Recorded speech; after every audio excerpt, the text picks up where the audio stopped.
ഇന്ന് ജാമ്യം കിട്ടാത്തതിന്, ആ കന്യാസ്ത്രീകൾക്ക് ജാമ്യം കിട്ടാത്തതിന് ഉത്തരവാദി കേരളത്തിലെ കോൺഗ്രസ് നേതാക്കന്മാരാണ്.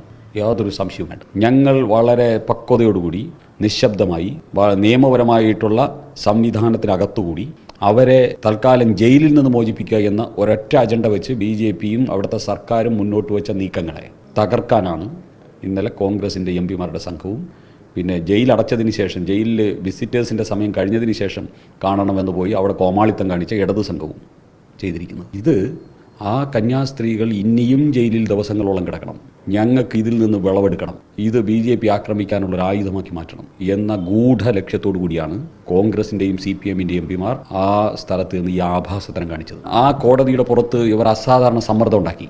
ജയിലിൻ്റെ മുമ്പിൽ സമരം നടത്തുന്നു, കോടതിക്കെതിരെ പറയുന്നു, ജയിലിലിട്ട കോടതിക്കെതിരെ പറയുന്നു, സർക്കാരിനെതിരെ പറയുന്നു, പ്രോസിക്യൂഷനെതിരെ പറയുന്നു, നാഷണൽ വാർത്ത.